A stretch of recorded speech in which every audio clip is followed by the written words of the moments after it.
Wall construction on the southern border, guess what? It's now underway. According to a report, Washington Examiner, look at this. Miles of desperately needed brand new steel barriers are under construction all along the Rio Grande Valley. This portion of the wall was funded with federal money previously negotiated by the Trump administration. Nobody seems to report that. We've also repaired a lot of the bad walls that were out there, and there is new construction. Now, meanwhile, this garbage deal that I've been telling you about out of Washington, which allocates a measly additional $1.375 billion for wall construction, well, that has not yet been signed by the president. As a matter of fact, nobody in the White House has seen any language in the bill. None. So let's be frank. It's not nearly enough money. Washington lawmakers, the swamp creatures, they have once again let we, the people, the American people, down. This is a swamp compromise. Now, let me make some predictions. Based on what the president is saying publicly, because I love the press, they love to speculate. How did Hannity get his information? All right, we know this is a president that keeps his promises, and he goes at the speed of Trump. And if you watch every speech, if you actually listen to Donald Trump's words, you know, especially you people in the hate Trump media, you psychos, he telegraphs, he's saying exactly what he's planning to do. You're too stupid to listen. Watch this. So much crime comes in through our southern border. Illegal immigration provides a lucrative cash flow, to put it mildly lucrative, to some of the most dangerous criminal organizations on the planet. These deadly cartels flood our cities with narcotics that kill thousands of our citizens, ruin families. They use fear, intimidation, and violence to get their way. There's only one moral course of action: to put these ruthless criminal cartels out of business, and out of business fast. I will never waver from my sacred duty to defend this nation and its people. We will get the job done. Works. All right. He's saying he's going to get the job done.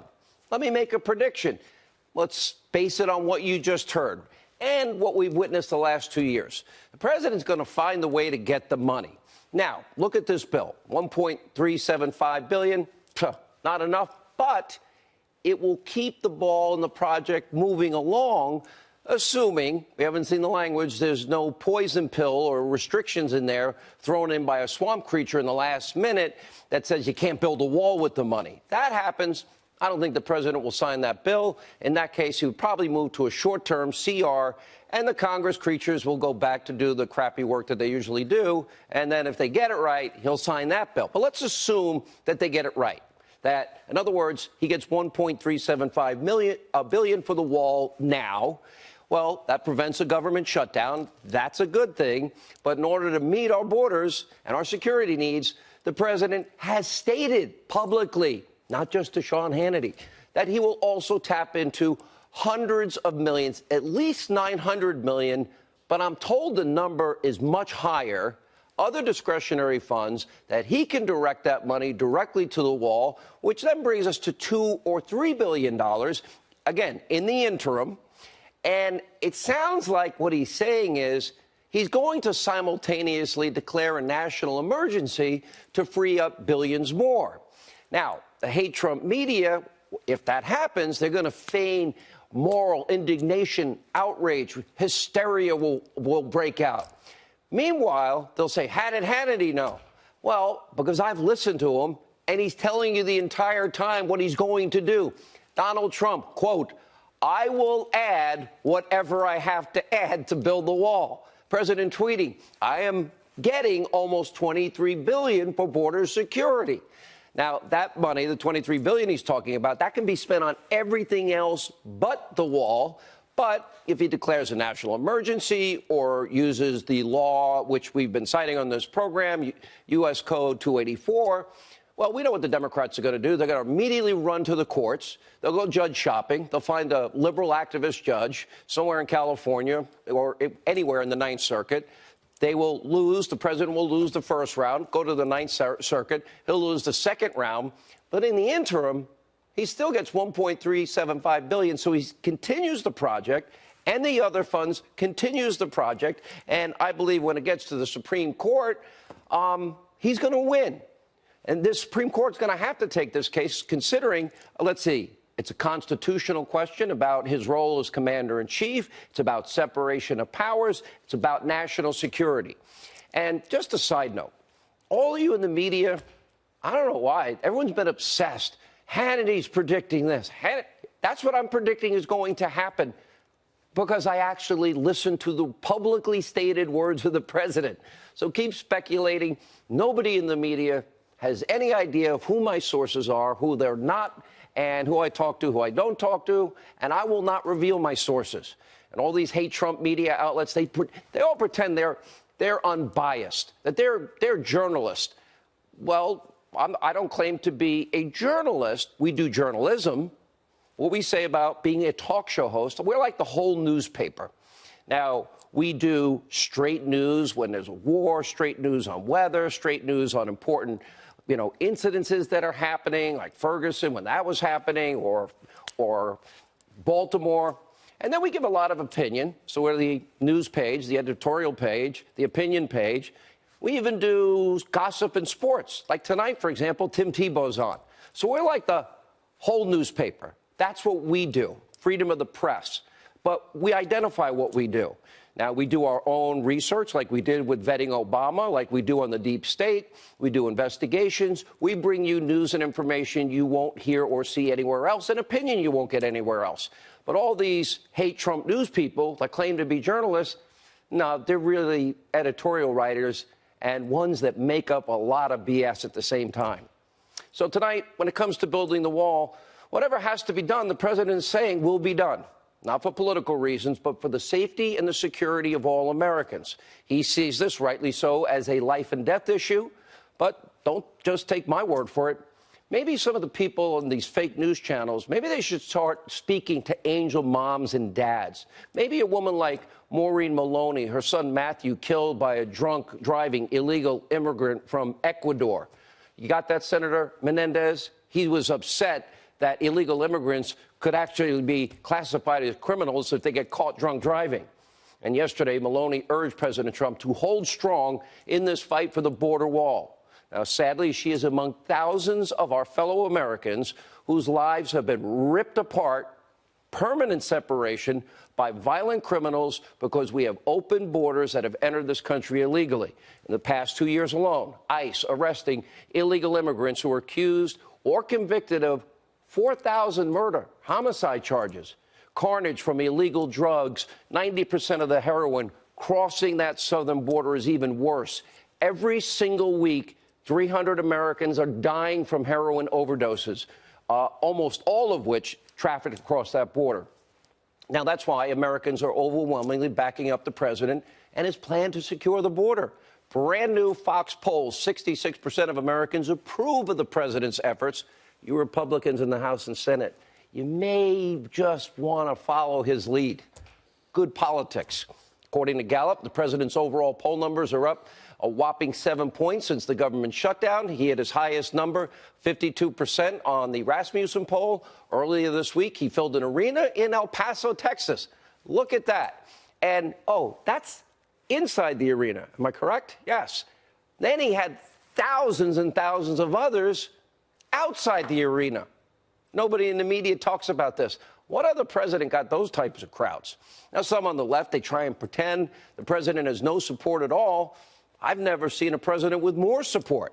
Look at late-night loser Stephen Colbert himself just last week. Watch this. Trump's inaugural committee raised a record $107 million, which was double the previous record set by Barack Obama. What was all that money for?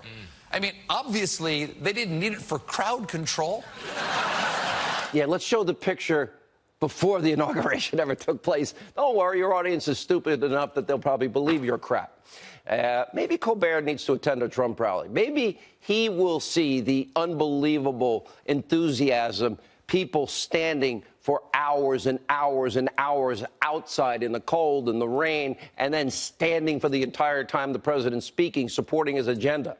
Which brings us tonight to our Hannity Watch on what is the radical socialist takeover of the Democratic Party. Now, the president is promoting freedom, low taxes, national security, and strength. Uninformed socialist extremists, they are now steering the ship at the DNC in a pretty big way, in a kind of scary way.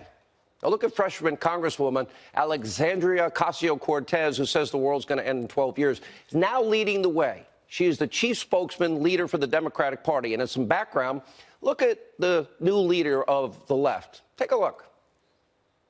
Medicare for all would save the American people a very large amount of money. Why aren't we incorporating the cost of all the funeral expenses of those who die because they can't afford access to health care? But when it comes to tax cuts for billionaires and when it comes to unlimited war, we seem to be able to invent that money very easily. We look at these figures and we say, oh, unemployment is low, everything is fine, right? Well, unemployment is low because everyone has 2 jobs. We need to occupy every airport. We need to occupy every border. We need to occupy every ICE office. If we work our butts off to make sure that we take back all 3 chambers of Congress, all 3 chambers of government, the presidency, the Senate, and the House. You use the term the occupation of Palestine. What did you mean by that? I think what I meant is like the settlements. Just last year, we gave the military a $700 billion budget increase, which they didn't even ask for. And we're like, the world is going to end in 12 years if we don't address climate change. And your biggest issue is your biggest issue is how are we going to pay for it? No, I think it is a green dream.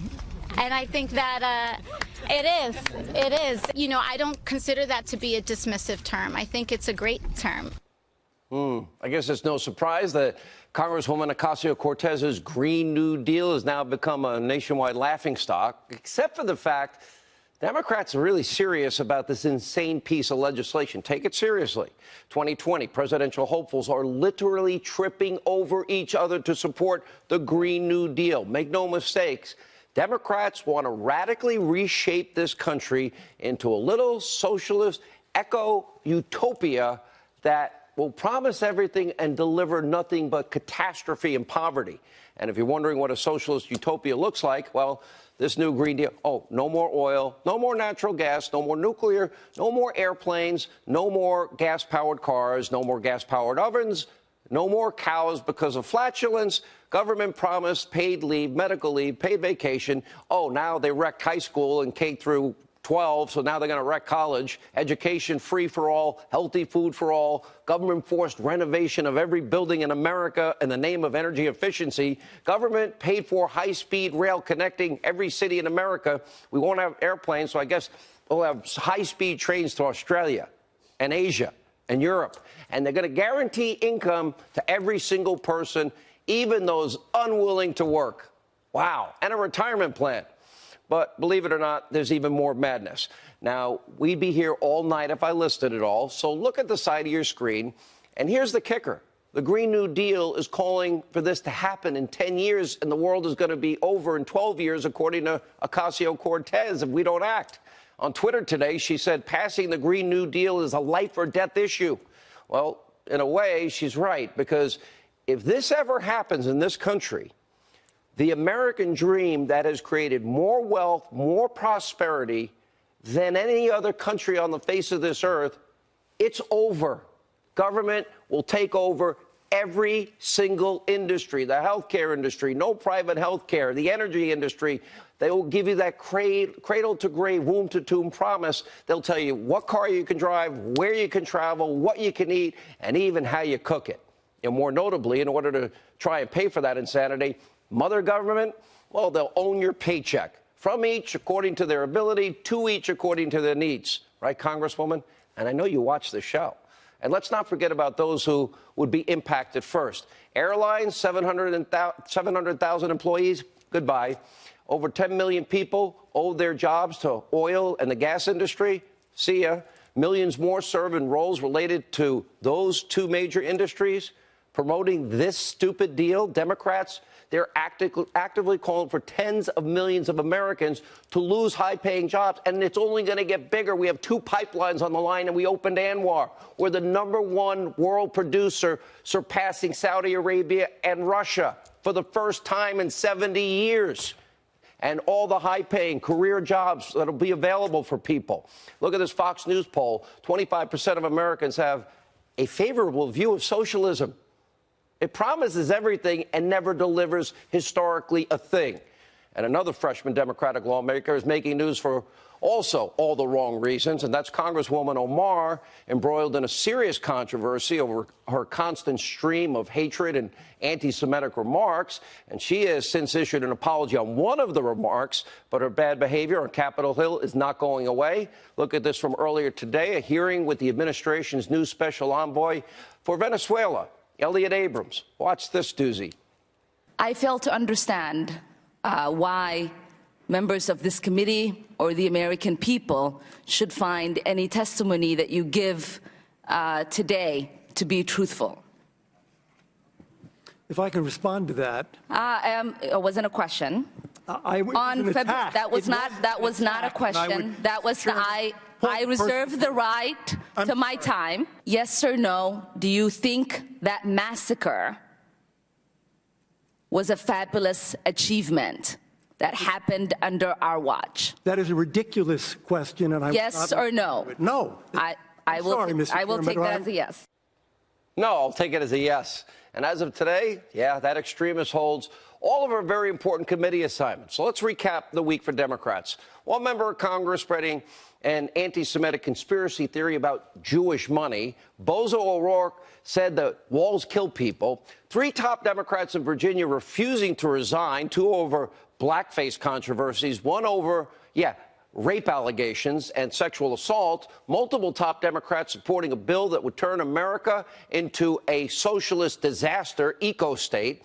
Multiple 2020 candidates for the Democrats calling for tax increases and government stealing. One still apologizing for faking her ethnicity. Spartacus himself, well, he's calling for an end to all meat consumption. What a week to think the race is just getting started. Well, full coverage on all of this later. First, we turn Hannity watch on the deep state. Now, while we sound the alarm, Democrats are suspiciously silent on the increasing evidence of corruption, abuse of power inside the FBI and the Justice Department, like the alleged quid pro quo agreement between the FBI, the Clinton State Department. We have new documents obtained by Judicial Watch. The top FBI brass, including Lisa Page, who was, well, with Peter Strzok, they're scrambling in the run-up to the 2016 election about evidence of an offer from a Clinton ally, ex-State Department official Patrick Hannity, to have the Bureau reduce the classification that they found on Anthony Weiner's laptop. A Clinton email in exchange will boost FBI personnel abroad, but just change the classification so she doesn't have to go to jail. We'll have a report coming up later in the show.